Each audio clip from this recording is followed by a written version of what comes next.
Welcome to Spark.Grow, a series of conversations on topics that are critical to companies and people that want to grow, scale, and maintain their performance. Spark.Grow is brought to you by Ann Arbor Spark and hosted by Dave Haviland, the founder of Phimation based in Ann Arbor. This conversation was recorded in the podcast studios of the Ann Arbor District Library. Now we'll turn it over to Dave Haviland for this conversation.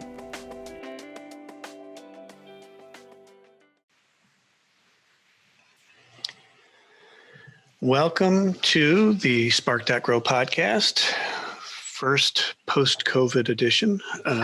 We've had a long break here, but are glad to get back into it with the head of Treetown Tech, Casey Alford. Casey, welcome. Thank you. So let's start with just some background. Tell us a little bit about your business. Yeah, so Treetown Tech is an engineering, consulting, and product development company. We've been in business for just about 4 years now. We do all sorts of different types of projects, from things like robotics that sandblast the inside of water towers, to delivery vehicle design, to exercise equipment. So our team is made up mostly of engineers of kind of 3 different disciplines in the mechanical, software, and electrical design space. So that sets us up to do a lot of real world physical design and a lot of prototyping where those 3 things need to come together. And is there an origin story for the business that's interesting? Yeah, there's 5 founding partners in the business. We have all worked together now for at least a decade, going back to working for Adaptive Materials in Ann Arbor. We ended up leaving Ultra Electronics after they bought Adaptive Materials, started a remote R&D office for a company in the work truck industry, and then about 4 years ago, went out on our own and started to build the business from there. And how has it been going? It's been going pretty well. When you live in the day to day, you always see all the problems. But I think if we could step back to the beginning, really to about 4 years ago this month, and say we've ended up where we're at, we'd be very happy with it. What's the arc of your career? So I started my career in computer engineering. Spent some time in automotive embedded software space, then spent some time in a couple different California startups. Co-founded a startup where we were based out of Ann Arbor, California, and Australia. And then moved into, I guess, the rest of the story, which I've already told, working in the fuel cell space and then delivery vehicle space. So most of those roles I've had have been either direct engineering roles, engineering management, and then for a period of time, field application or engineering sales support. So how much of the job that you are currently doing is something that you've done before, and what parts are new? So I think the parts that are new are having, direct kind of P&L control over the business, as well as, when you manage a business of this size, you do everything on some level. So I spent a lot more time in the finance space and the legal space than in previous positions, but I've also spent most of my career in small startups. And one of the challenging things and one of the great things about startups is you get to do a little bit of everything all the time. Mm-hmm. Has COVID, how has COVID impacted you all? It's kind of done a couple of different things. We were in the process of trying to get heavier into using tools like Microsoft Teams and being able to work remotely, changing how we communicate through tools like that. And it forced us to go full speed in that direction, really within about a week's worth of time.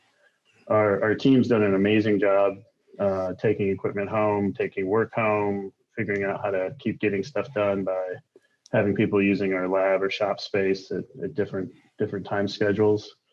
So overall, the team has really responded really well. I'd say, like everybody else, we're feeling some of that fatigue from it just seems to take longer to do everything remotely than it did in person. From the business standpoint, we've been we've been quite fortunate that a lot of our clients have been essential businesses who have really actually their business has taken off even more through this process. As we got into it a little bit, we started to see some projects we had lined up kind of get pulled back or at least get delayed as uncertainty set in. But then at the same time, we've seen a counter to that of, meeting new clients who have reached a point where they decided they needed to start moving again and didn't have the resources to do it. So did you all need to pivot at all? Not in terms of our business model. I mean, we're still doing pretty much the same thing that we were doing. How we collaborate and work together, especially in projects where we need to build real things. It's just taken more coordination, but I guess I wouldn't really call it a pivot. Yeah, that makes sense. And have you had to change what you do as a leader? Yeah, I mean, I think the biggest challenge with remote communication, we're all video conference all the time now. I think it works great one-on-one. In some ways, sometimes better than in person, not always. It's okay with 3 people. And then after that, it's hard to get the same level of communication and collaboration, especially, without being able sometimes to read body language or other nonverbals that people have.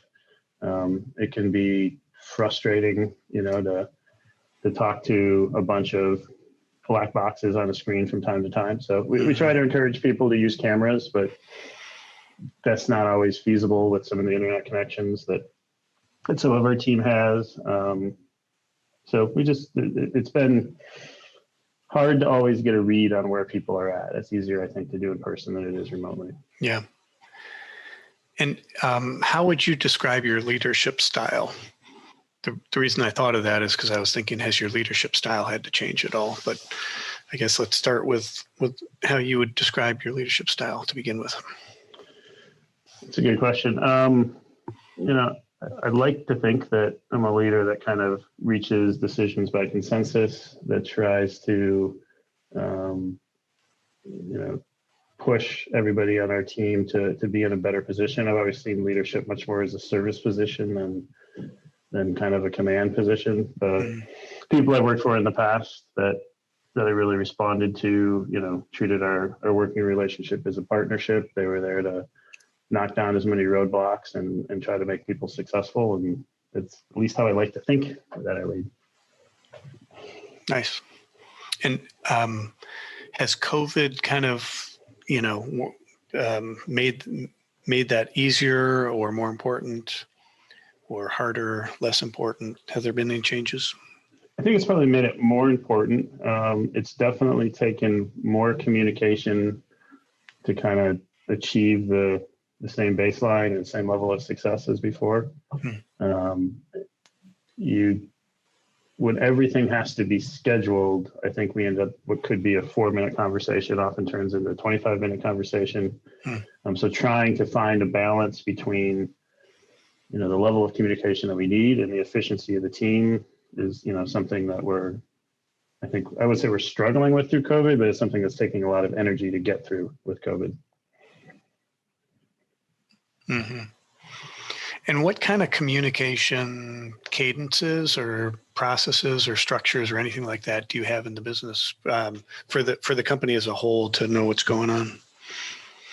Yeah, so that is a bit of a change. In COVID, we run kind of a hybrid of agile project management, a lot of things that we do. We've always been playing with how often we should have, full team communication. When we were in person, that had kind of settled into a twice a week stand-up. Moving to kind of remote work, we found, and we've surveyed the team all the time to find out what's working well. Nobody on our team likes meeting for the sake of meeting. But we found that a daily stand-up was really good. It gave a checkpoint for kind of everybody to have a time that they knew they could talk to everybody else and find out what's going on with projects. Inside of that, we keep kind of playing with what we do. Right now, We do full project kind of reviews Monday and Friday. Individual people, in a more traditional agile startup, talk about what they're doing on Tuesday and Thursday.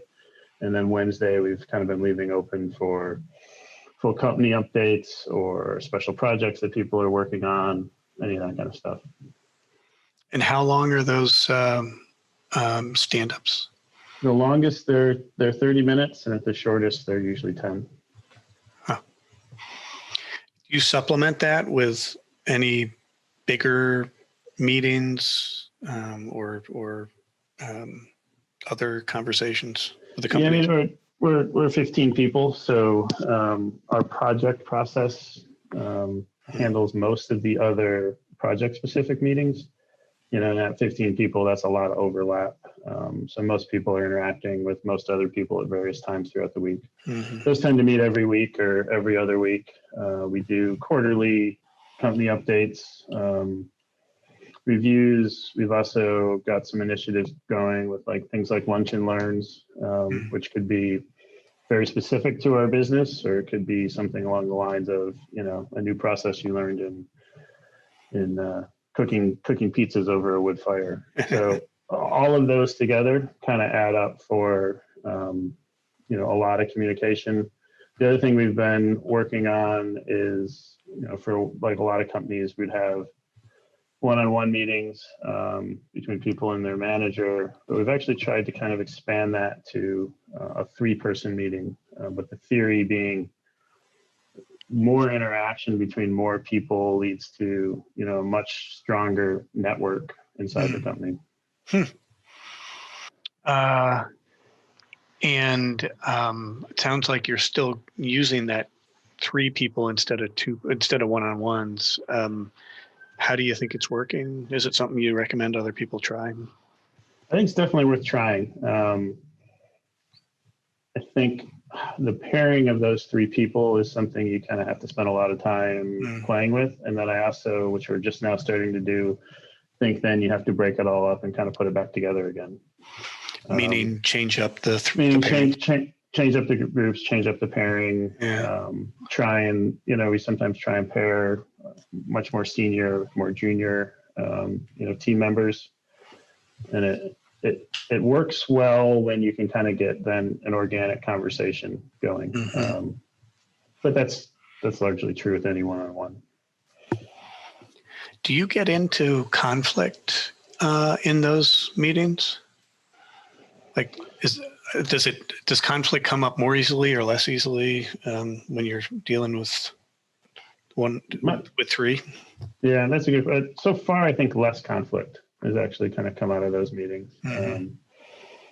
which I don't know if that's overall a good thing. And they're not a replacement for other reasons you might want to have a one-on-one. Right? So the way we presented it is this is kind of a weekly, or not weekly, but a regularly scheduled meeting. But that doesn't mean that at any time, you can't send a Teams message, start a call, pop into somebody's office if you're in the office. It's not in lieu of that. Is there more conflict happening now that you're working from home and dealing with the COVID stuff? Is there less? I could see a case for either one of those. Yeah, I think if I had to think, I haven't put much thought to it, but I would say it's really unchanged. I can't think of too many instances that were really different than, pre or post COVID. And do you have any lessons or methods that you use to deal with conflict? I mean, luckily, we don't have too much of that within our team. Usually I have found that in the past, kind of bringing in somebody in the organization that's a third-party observer has helped quite a bit. I found myself in those positions sometimes in previous companies where I'd be, stuck between 2 VPs who were basically in conflict and trying to negotiate our way through that. But that's, we don't have anything, I guess, that's too formal in the conflict resolution space.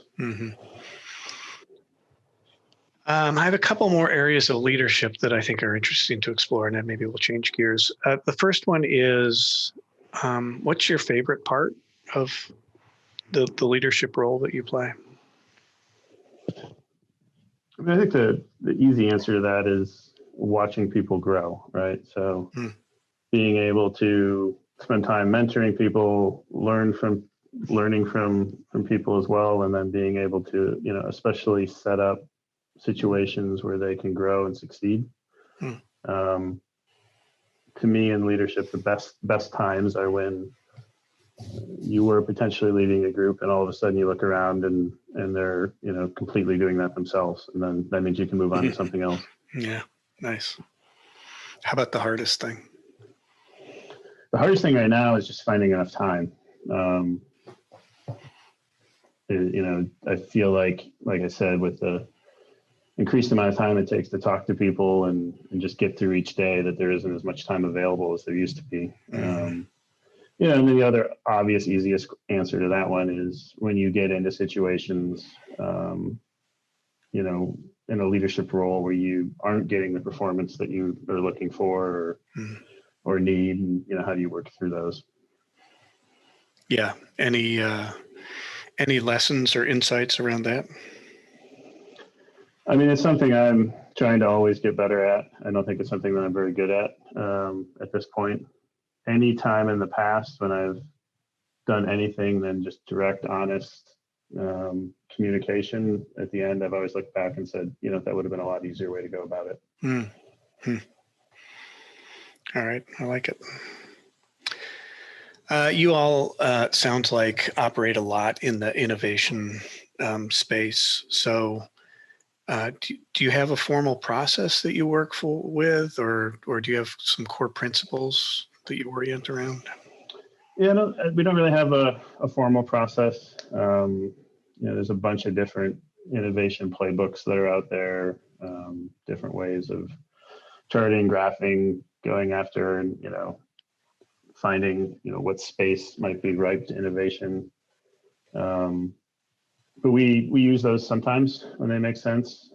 I think a lot of our innovation comes from such kind of cross-discipline and cross-market thinking that we get exposed to.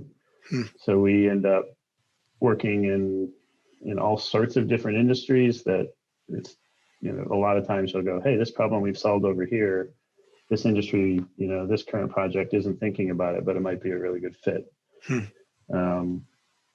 So a lot of our kind of innovation comes from that. And then it's really not part of our core innovation piece, but we are very strong believers in, as much as you can, customer discovery and talking to people are going to uncover a lot of the good ideas, that come in product development and really development of just about anything. How do you balance that idea of customer discovery with either the iterative process that's oftentimes needed, or the speed that people are looking to act on? Yeah, so that's one of the things we've sort of built our business around is being able to prototype quickly. So the first balance is kind of the opposite. It's engineers often have a tendency to want to go away and make something, and we see this sometimes in clients that come to us as well. We have this idea, we're sure it's the right idea, we're going to go work on it, and then only when we think it's perfect and ready are we going to show it to the world.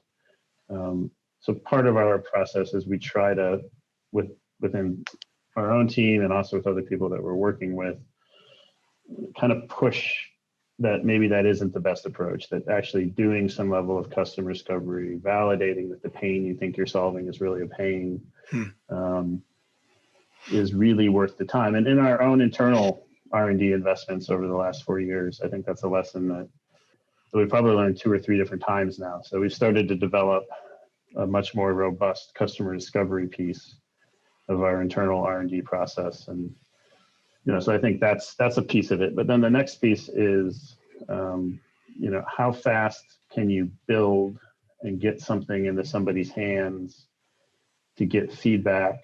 We think that iteration loop really leads to to successful products. I mean, a lot of people in the outside world who've never, been in product development or engineering look at a finished product and they assume, marketing came up with an idea, engineers made the thing, factory, popped out the other side. When in reality, most things we use and touch every day, both internally went through massive iterations, and sometimes probably ended up looking radically different than the first version, but are also based on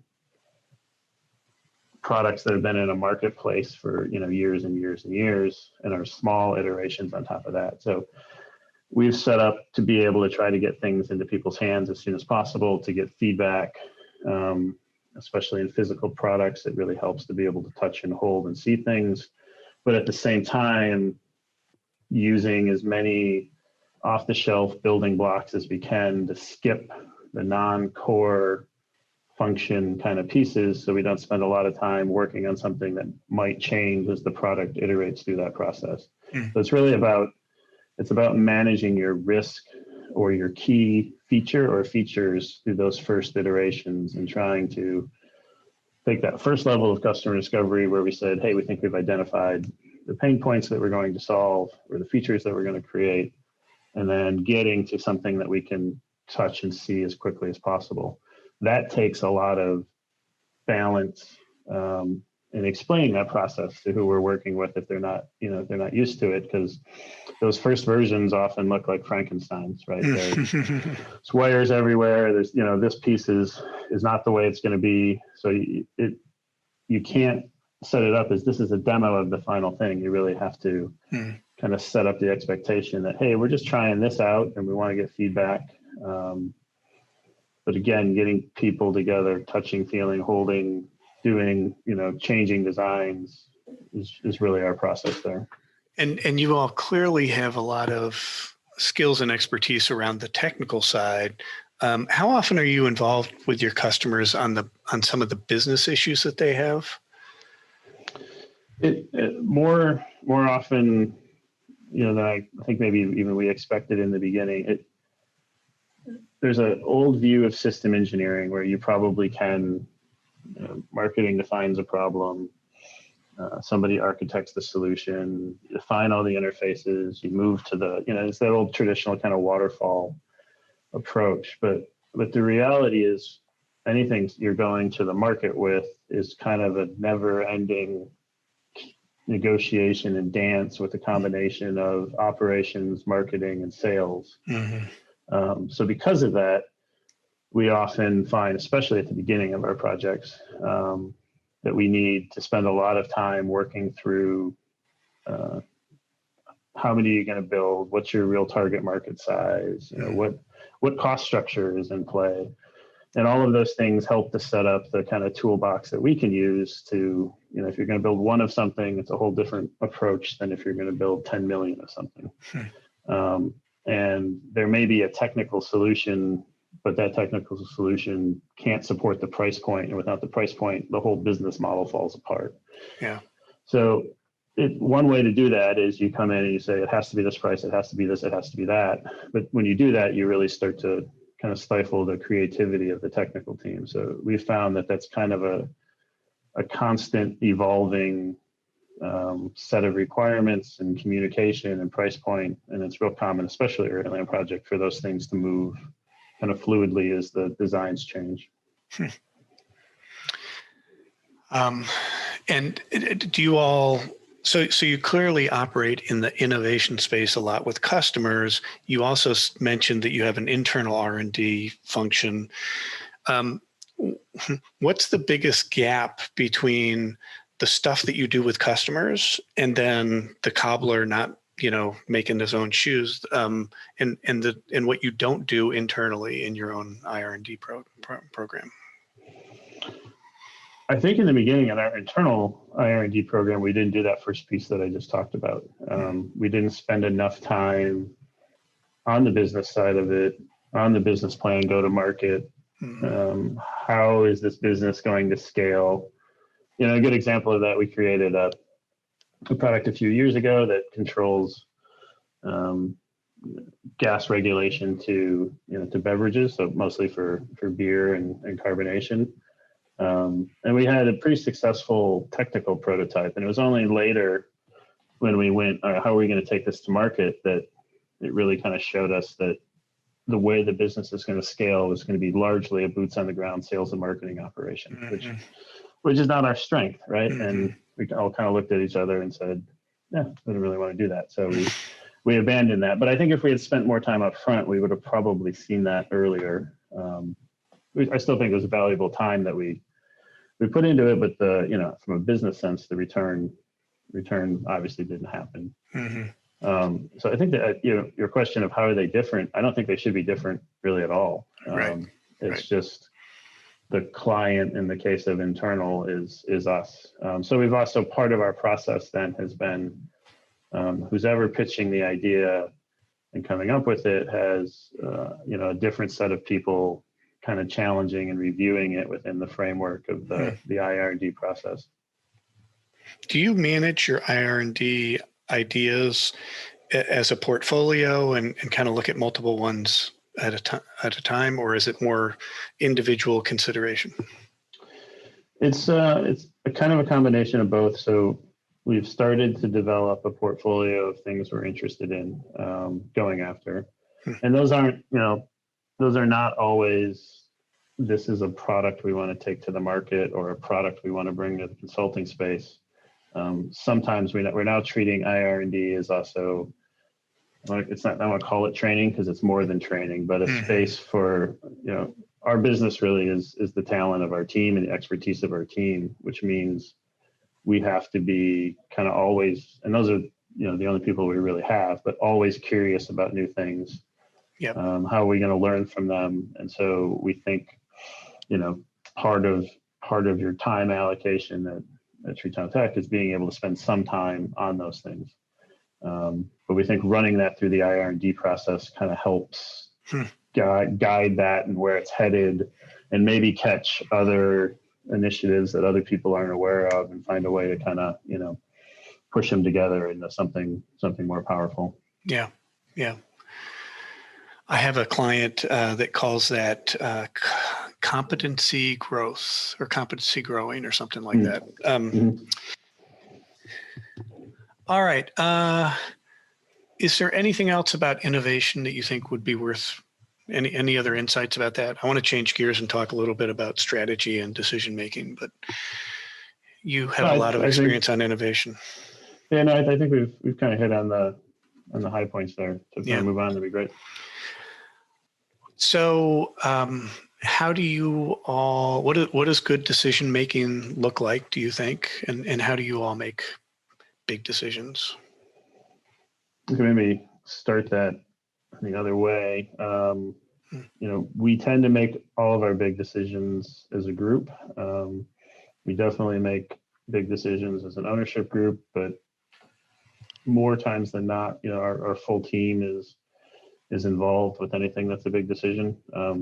Either just being informed, but a lot of times that's bringing a lot of other ideas and other insights. Good decision making, I don't know. That's a tough one to put a metric on. I think it's the easy answer is what's your return on investment? How much money did you make off of it? But a lot of big decisions we make are very hard to measure kind of directly that way. Right. A lot of it to me comes down to, if you look back on it, do you feel good about the choice you made or not? Which sounds like it is, maybe there's some quantitative element to it too, but there's also intangible, qualitative, other kinds of ways of evaluating that. Yeah, I mean, watching your KPIs, the things you're working on in the business, but we're not at a stage yet where we're doing things like, it's this much investment, it's going to take this much time, and we're going to get, this return on it. We worked in organizations like that. They make sense at a certain size and a certain type of business, but I don't even want to say, I don't think we're not there yet. I think it doesn't really fit exactly the way that, that we'll go about making decisions going forward. Part of the excitement of a small company with a really talented team is, it's worth it to try some new things as long as you learn some stuff along the way. Yeah. Nice. And so you're 4 years in. Do you all have a vision for the business for where you want to be, or have you not gotten to a place where you need that yet? I think it's kind of, I don't think we've gotten to a place where we need it yet, but it's something we've been working on. We've been bringing in, as you know, outside people to try to kind of help with some of that thinking. We have a group that gets along very well, but one of the blind spots that kind of comes from that is sometimes you don't get that conflict. You get too easy agreement on a decision. So our vision for where we're going so far has really been kind of organic growth. When we've, under the right opportunity, when we find the right people, we've been adding them to our team, and so far that's worked quite well. We're not yet marching down we're going to take over the world in 5 years kind of approach. My guess is we probably never will. We are trying to get more deliberate on internal R&D spending versus, time growing the consulting business. And we've kind of found, in the beginning, everyone said, we want to be a product company. But I don't think that's really, the core direction of the company right now. I think we've really kind of found a very good cadence in the consulting side of things, and love to bring our expertise to help solve hard problems, but also like to get to see new things kind of day in and day out in all sorts of different variety. We don't have a lot of people who would be real good at doing exactly the same thing, for the next 5 years. And oftentimes values go into that same category as vision. What process have you used to develop what the values of the business are, or the principles? We've been trying to do that as a kind of a full team. So we've done a couple different workshops where we generate just value statements, kind of anything you want, throw it at the wall, we'll put it up. We tend to let those kind of sit and marinate for a little bit and then come back together. And if you start rereading them, we kind of regroup them. And then as we regroup them, we kind of try to reword as we go along. And then we've done a couple different, hey, you've got 3 votes or 4 votes, put them on the things that matter to you the most. And it's not as simple as just, this one won, that's our value. So it's really had some interesting outcomes in that people would finish, and then, someone would have an insight that like, hey, well, I thought that thing would get a ton of votes and it got none. And then the conversations that it usually takes them a little bit to get rolling, but the conversations that come out of that really kind of helped us start to hone in on our core value set. And do you all revisit those values in any regular way? That's, I guess, to be determined, right? So we've just kind of really gotten through that process in the last 6 months or so. But no, I think it is something that we have to kind of look at. I don't really know what the cadence would be yet. I'm guessing, annually would probably be a good time, but I imagine as our team grows, as our business evolves, that some of our values, could change over time. Yeah. Well, I want to step back out of your business and ask you about business more generally. To do that, do you have any formal business school kind of training, or is it all just developed in your career? Yeah, no formal training whatsoever. Okay, all right. So given that path, do you have an observation about where the conventional wisdom on business is most wrong? I guess, can you expand on what you think the conventional wisdom on business is? That's like 500 different books. So let me give you some areas where there might be some things that show up. What it takes to be successful as a startup, what growth of a business should look like, what vision for a business should look like, how to manage yourself, how to manage people, um, how to innovate or develop new ventures. Anything around any of those? Yeah, I mean, I think there are a couple of things there. Traditionally, a lot of business was measured by time. Time in how much equaled effort, and I think especially with COVID and working from home, we're going to continue to accelerate kind of into more of a results-based approach to things. Mm-hmm. I think sometimes though that's an easy thing to say. It's a harder thing to kind of put a metric on. And then I think the thing that is missing from it a lot of times is part of a really highly efficient business is, that tribe all walking towards the same goal and mission. And that takes some level of, how does everybody work together? How does the team, rally around something? Is it I'm trying to figure out just how to get myself ahead, or is really success when we all start, going after some common goal? One other thing you kind of touched on in there was startup wisdom, and I've kind of started to see that a lot recently. Is nobody we're doing direct work with, the people we've talked to, even some of the stuff we've done would be kind of a really good example. Is it's very hard to be part-time in a startup, right? It really is. It's something you can start on a part-time basis, and I think that can be very successful. But one of the hardest parts in that journey is at some point it has to become your sole focus, at least at a business level. And I've seen a lot of projects over the last few years kind of really struggle because without someone owning and being that passionate person, startups tend to kind of wither and die. Mm-hmm. I like it. So I have a couple of wrap-up questions. Is there anything that we didn't talk about that you think would be interesting too? I mean, one thing we're working through right now is, kind of our next office and what that should look like. Be kind of curious to get your thoughts too, right? So we've all of a sudden you've now heard everyone's going to work from home, until the end of time, and you've seen some huge companies make that move. So in my past, when I worked for both a California startup and Australian startup, I worked at home for 7 straight years.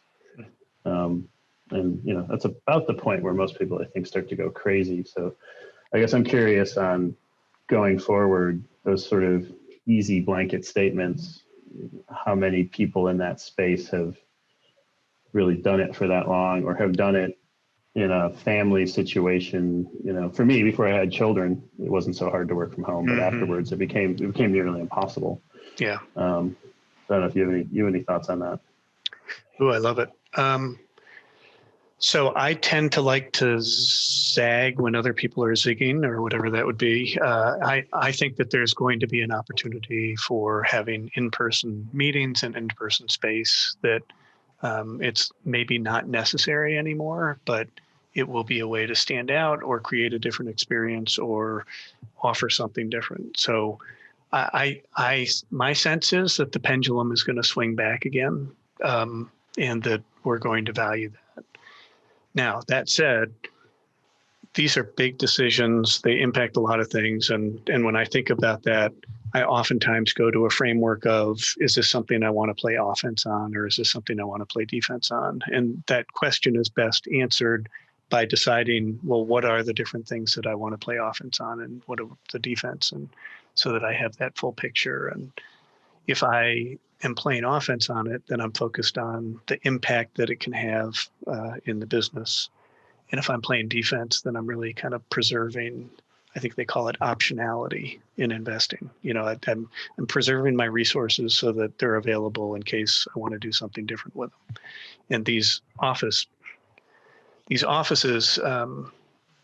are such big commitments, and there's such uncertainty around this that I just think it's really tough. Yeah, I guess we'll see how it plays out. Do you have any sense in how you're going to make that decision? A lot of what we do, we physically have to build. And a lot of that's done with teams working together. Hmm.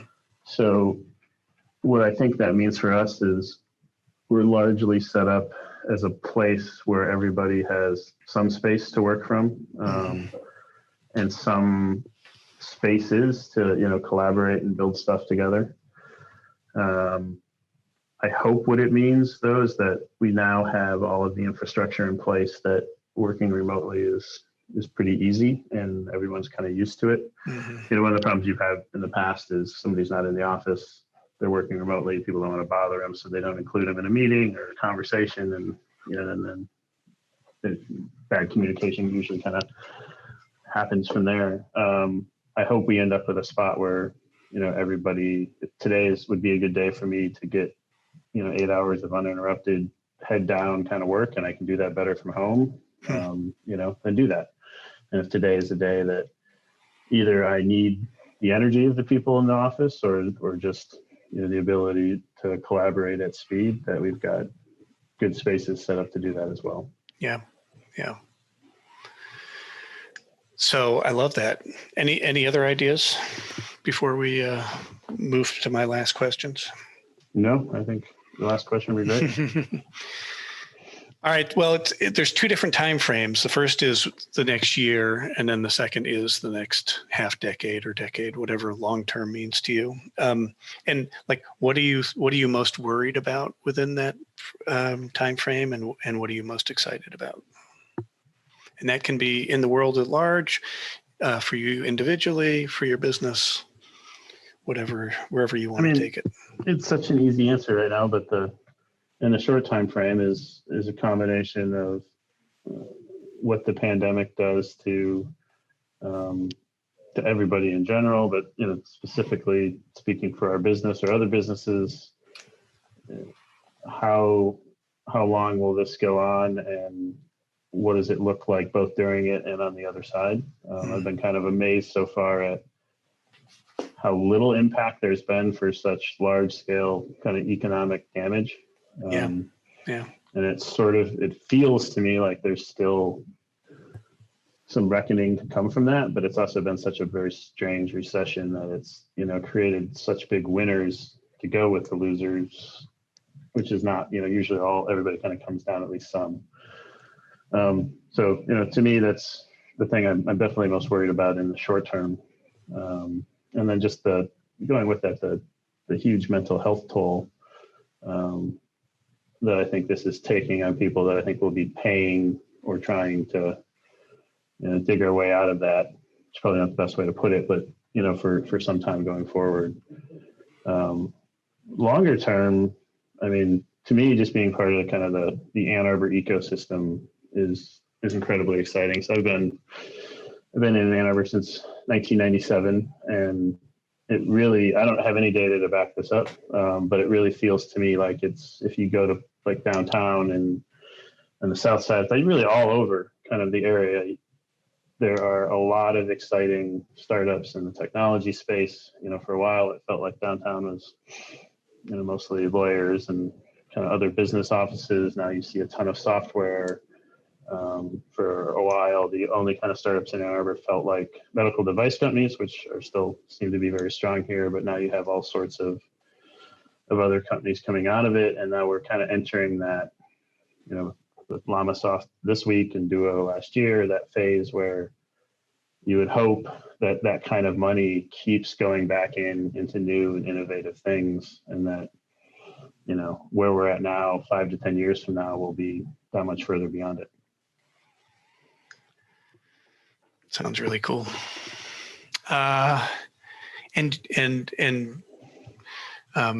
Do you all plan on being around Ann Arbor? It's obviously built into your name. It's kind of hard to move at this point. Yeah, once you build it into your name. Yeah, no, it's we all live, here or very nearby. I think almost everybody in our company was raised in Michigan.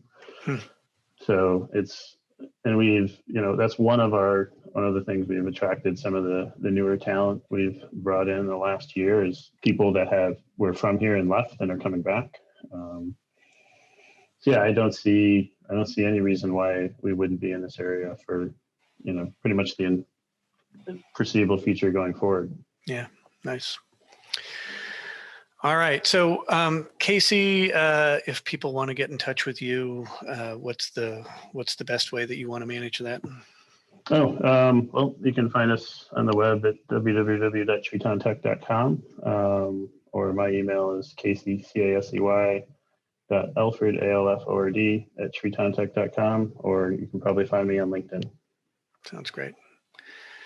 Well, thank you so much for joining me, and we have been able to cover all kinds of bases that we hope to with the Spark.Grow podcast. And I appreciate you sharing what's going on inside your business. Thanks, Dave. My pleasure. Thank you for listening to Spark.Grow, a podcast series brought to you by Ann Arbor Spark. To learn more about Spark, visit AnnArborUSA.org. And thank you to the Ann Arbor District Library as our recording partner. You can learn more about their resources at aadl.org.